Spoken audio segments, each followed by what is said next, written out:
थोड़ा चेयर आगे ले लो ना भाई, चेयर इधर ले लो, मुझे मजा आया इसलिए। आप चेयर आगे ले लो, शांति से सुनो, बस बैठ जाओ।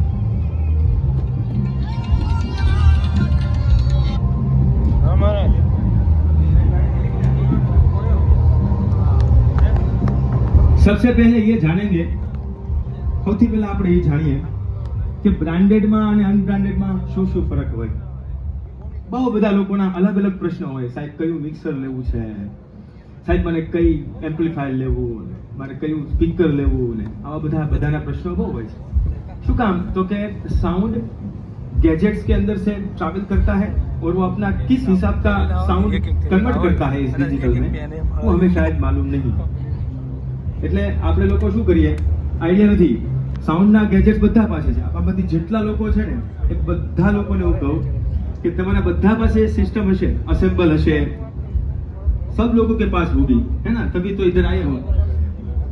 આમાંથી असेंबल કેટલા લોકો પાસે છે? मोस्टली બધા।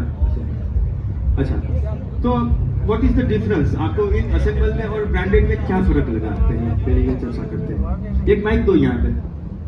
हम अब ऐसा ही चीज करेंगे कि जिसके पास जो चीज है, जेनी पास है, जे गैजेट्स है, पहला तो ये सारा भागे है भाई।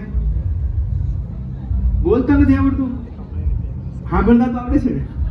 देखो हमें बोलना नहीं आता है चलेगा, लेकिन हमारी दोनों डायाफ्राम ना वो प्रॉपर अलाइन होनी चाहिए।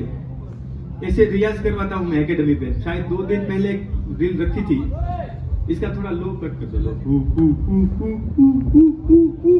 ये वेन्यू का है, ऐसा सीख जाओ। हाँ, वो वाली असेंबल सिस्टम है, एक होती है ब्रांडेड सिस्टम है। ये सारी चीजें कैसे सेट की जाए सही तरीके से, इस मिक्सर के अंदर सही तरीके से कैसे EQ किया जाए। डिजिटल में है 48 किलोहर्ट्ज है, 96 किलोहर्ट्ज है, ये भी किसी को मालूम नहीं है।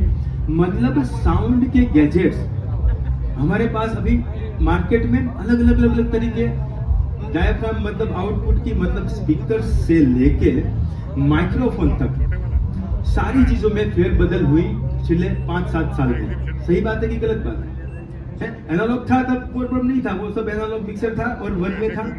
हमने सहूलतें हमें लगी और साथ में समझ में भी आया कि हम लोगों को आज तक जो असेंबल में घूम रहे हैं तो उसमें क्या क्या फर्क होता है और ब्रांडेड में क्या फर्क होता है। ब्रांडेड इज ऑलरेडी अलाइन, वो अलाइन देते हैं आपको, जो असेंबल में आप कभी नहीं कर पाते हो।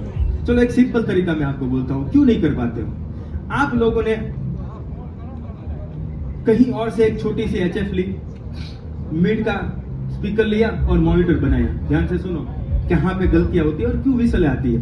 मॉनिटर्स में भी PA क्यों गंदा बजता है, अलाइन नहीं होता है। पहले सिर्फ हाई और मिड की बात करते हैं। हम साउंड वाले हैं, साउंड से जुड़े हैं। साउंड माने कोई एक बंदा नहीं है। साउंड એટલે यहाँ से कोई एक बंदा नहीं निकलता है, यहाँ से हजारों बंदे निकल रहे हैं 20 हर्ट्ज टू 20 किलोहर्ट्ज नाम के। और ये हजारों बंदे जो है ना, वो किसी भी गैजेट में जाने के बाद अपना रोल चेंज करते हैं। ये जब तक रोल आपको समझ में नहीं आएगा भाई लोग, आप इस साउंड को समझ नहीं पाएंगे। या तो वेरी टफ जॉब हमारा गुजरात में, આપણા ગુજરાતમાં જે બેન્ડને બેલેન્સ કરીએ છીએ આપણે, જે પરિસ્થિતિમાં બેલેન્સ કરીએ છીએ આપણે, એ માટે તો મારે તમને બધાને એવોર્ડ આપવા જોઈએ। એક જ વસ્તુ ખાલી એક જ સીધી ભાષામાં સમજાવું। કેટલા શબ્દ છે અહીંયા? कितने सब है यहाँ पे गाइस? 4। देखो एक चीज मैं बताऊंगा आपको, आपका PA कितना भी ब्रांडेड हुआ, मतलब दुनिया का द बेस्ट स्पीकर ले लिया या दुनिया का असेंबल स्पीकर, उसको सही तरीके से अलाइन करके बजा रहे हो तो वो वाला भी, मतलब आपके पास एक ब्रांडेड अलाइंड आउटपुट में सारी डायाफ्राम है, तो ये डायाफ्राम का साउंड सिर्फ और सिर्फ आउटपुट को अलाइन करने से सेट हो गया है। लेकिन वो साउंड आपकी इनपुट की डायाफ्राम से भी घूमता है, और वो घूमता है तो साउंड में एक नियम है। कौन सा नियम है? तो कि 20 हर्ट्ज टू 20 किलोहर्ट्ज की फ्रीक्वेंसियों में ये वाली फ्रीक्वेंसी लाइफ में कभी घूमनी नहीं चाहिए। तो कौन सी वाली ऐसी फ्रीक्वेंसी है जो कभी घूमनी नहीं चाहिए? मेरे स्टूडेंट के अलावा दूसरा कोई मेरे को आंसर देगा?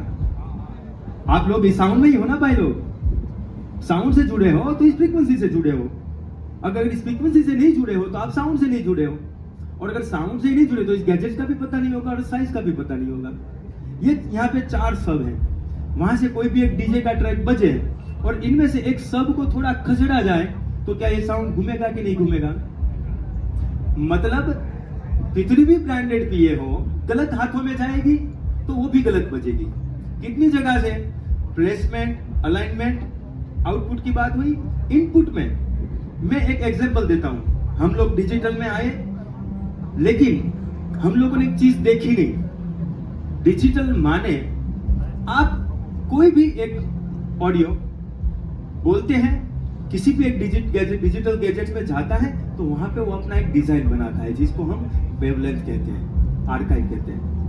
कंप्यूटर में आपने कभी देखा होगा कि भाई कंप्यूटर के अंदर कोई सॉफ्टवेयर, अब तो साउंड इंजीनियर हो भाई, सब मिक्सर, डिजिटल मिक्सर ऑपरेट करते हो, तो आपके पास एक लैपटॉप भी होना चाहिए जिसके अंदर आपको ये सारी चीजें दिखे।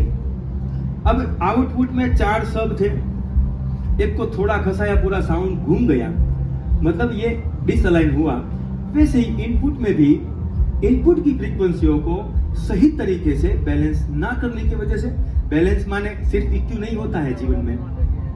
Balancing is not just EQ, balancing is align diaphragm to diaphragm, फिर वो आउटपुट की हो इनपुट की हो। मानो कि गरबा का बैंड है ना, 2 कॉन्सर्ट बास रखे हैं, चलो रखो, उसके साथ एक पैड रखा है।